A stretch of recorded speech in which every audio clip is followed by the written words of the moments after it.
Assalamualaikum warahmatullahi wabarakatuh.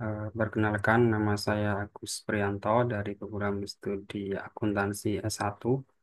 Pada kesempatan kali ini, saya akan mempresentasikan ujian tengah semester untuk mata kuliah manajemen perpajakan, di mana di situ yang menjadi tugas dari ujian tengah semester adalah mempresentasikan mengenai penerapan tax planning di dalam pajak penghasilan. Baik, saya akan mulai. Yang pertama adalah pengertian dari tax planning itu sendiri. Ada beberapa pendapat mengenai pengertian dari tax planning. Tax planning di sini merupakan tahap awal dari tax management. Jadi sebelum sebuah perusahaan dijalankan, manajemen atau wajib pajak bisa menggunakan berbagai strategi di dalam perusahaan yang akan berdampak terhadap pengurangan pajak yang sangat besar dalam aktivitas bisnisnya. Penggunaan strategi yang tepat akan memberikan dampak yang besar terhadap kinerja organisasi, sebagaimana yang dikutip dari Sarjana dan kawan-kawan di tahun 2002. Kemudian, tax planning atau perencanaan pajak merupakan salah satu cara yang dapat dimanfaatkan oleh wajib pajak dalam melakukan manajemen perpajakan usaha atau penghasilannya dengan memperhatikan bahwa perencanaan pajak yang dimaksud adalah perencanaan pajak tanpa melakukan pelanggaran konstitusi atau undang-undang perpajakan yang berlaku. Sedangkan tujuan dan fungsi tax planning bertujuan untuk menyusun aktivitas akuntansi dan keuangan di mana keuangan perusahaan untuk meminimalkan kewajiban perpajakan, di mana wajib pajak berusaha mendapatkan penghematan pajak atau tax saving melalui prosedur penghindaran pajak atau tax avoidance secara sistematis sesuai ketentuan undang-undang perpajakan. Hal ini sesuai dengan pengertian dari pendapat Hoffman tahun 1961. Perencanaan pajak ini juga sering disebut dengan strategi pajak yang jika digunakan dengan baik tidak saja bisa mengurangi jumlah pajak yang dibayar, tapi juga tidak melanggar berbagai aturan dan peraturan tentang pajak.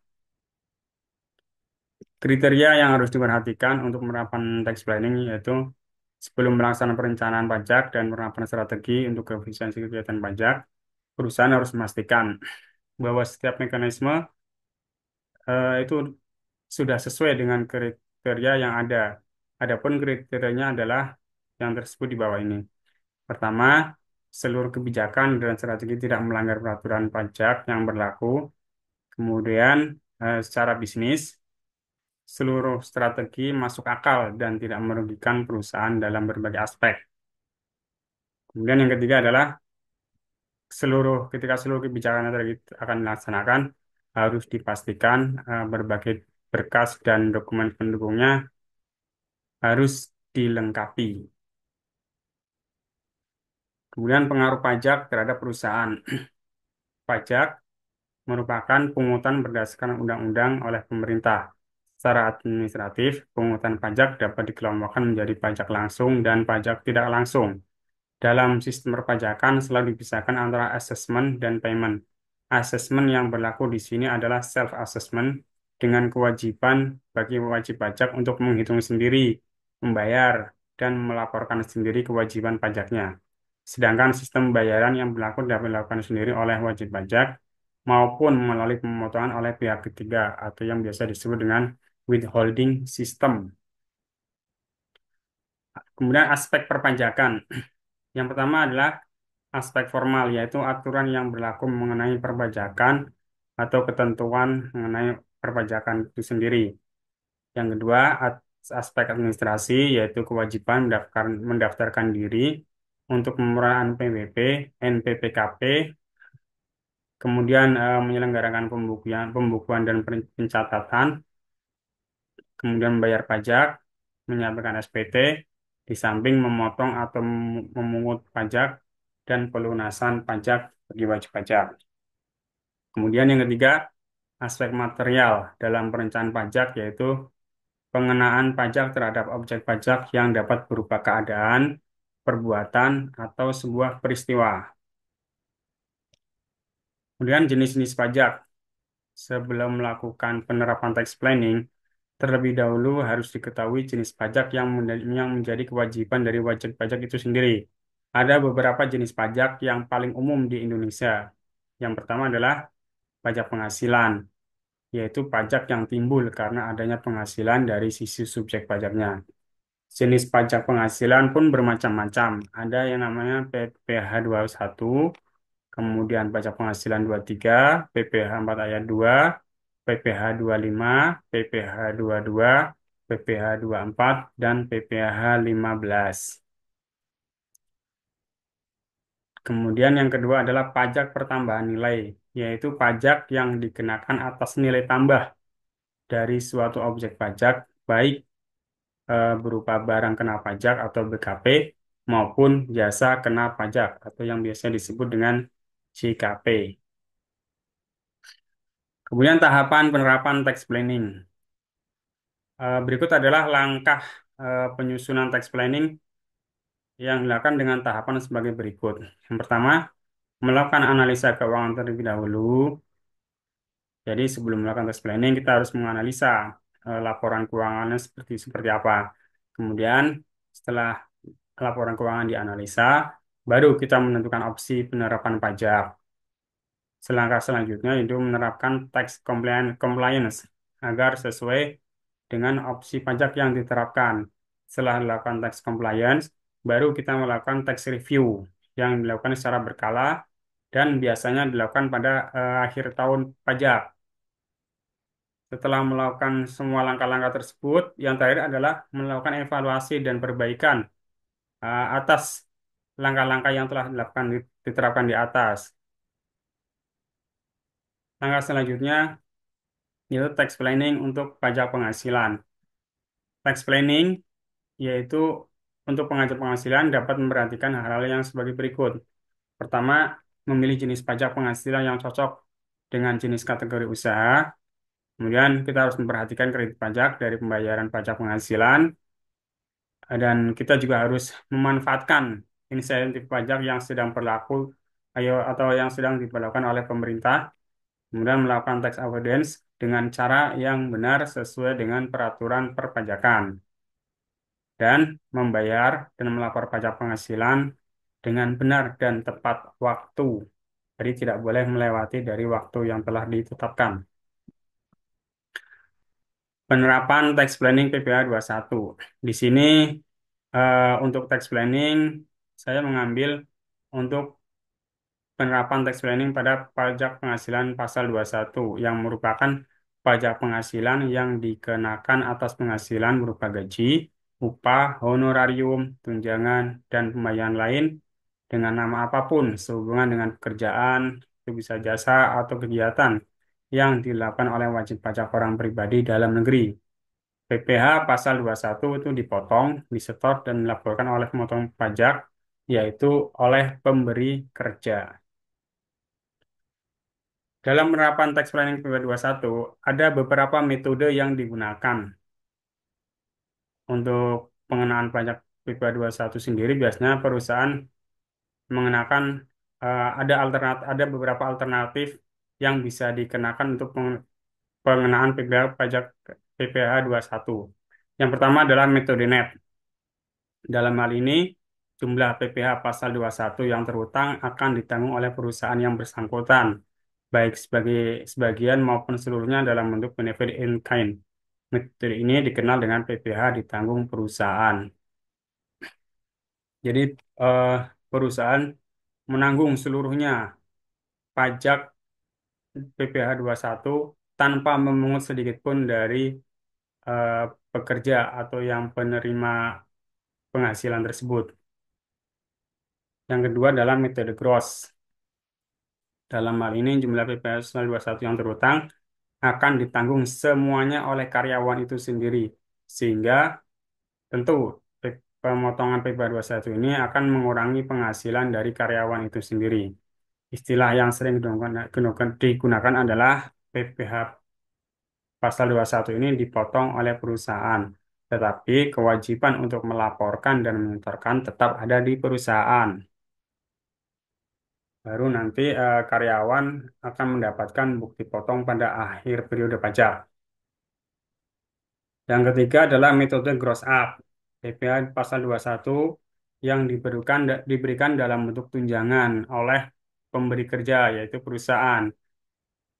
Jadi, jumlah tunjangan tersebut akan menambah penghasilan karyawan, tetapi tambahan tersebut nanti yang akan dikenakan PPh pasal 21 atau dipotong sebagai pajak penghasilan PPh 21. Untuk perhitungannya, kita ambil angka yang ada di jurnal itu sebagai berikut.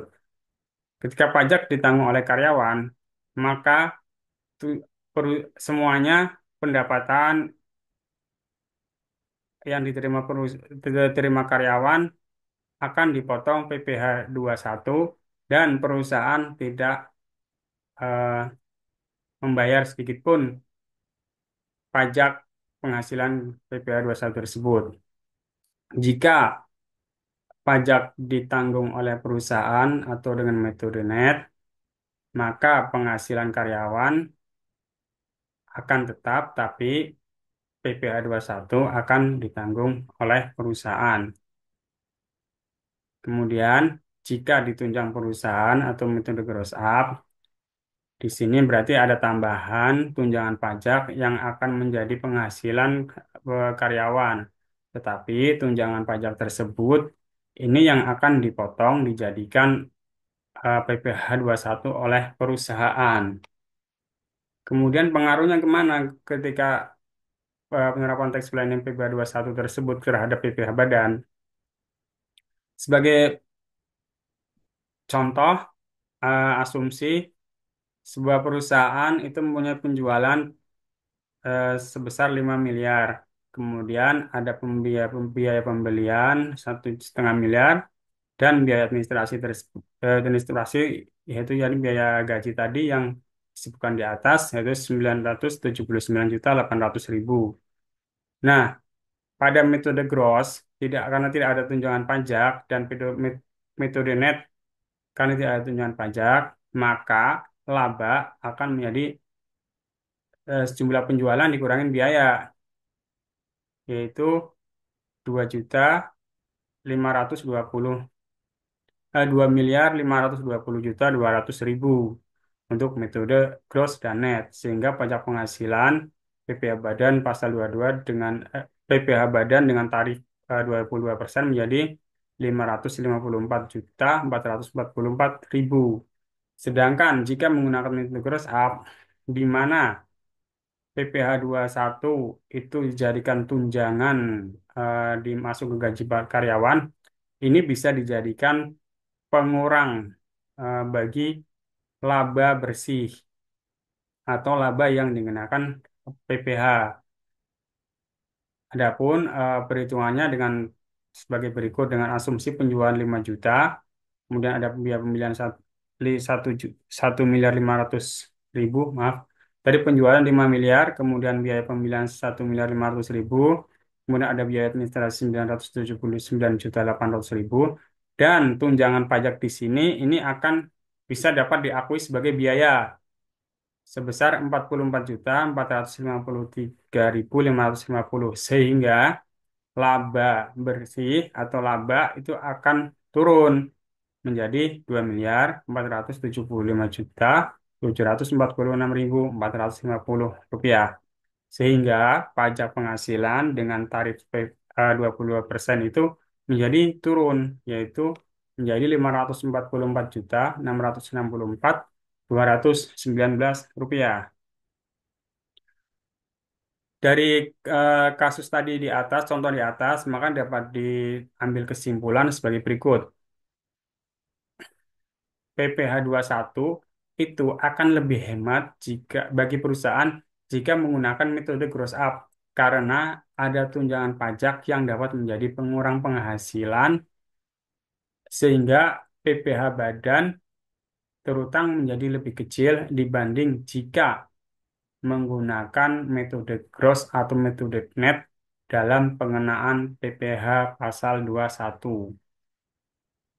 Keterangannya sebagaimana terlampir yang di bawah ini, tampil di bawah. Sebelum tax planning, laba adalah 2.520.200.000 sehingga tarif badan menjadi 554.444.000. Sedangkan sesudah tax planning, labanya menjadi turun karena tadi dikurangi dengan tunjangan pajak yang ini akan bisa dijadikan beban. Biasanya dimasukkan ke dalam beban gaji karena dianggap sebagai penghasilan dari karyawan, akan menambah penghasilan karyawan. Sudah tax planning, laba menjadi 2.475.746.400 rupiah. Sehingga tarif PPh badannya dengan tarif 22% menjadi 544.664.219 rupiah. Ada selisih atau saving tax sebesar 9.779.781 rupiah. Demikian tadi eh, sekilas presentasi untuk ujian tengah semester mata kuliah manajemen perpajakan. Eh, Banyak atas kekurangannya saya mohon maaf dan atas perhatiannya saya ucapkan terima kasih. Assalamualaikum warahmatullahi wabarakatuh.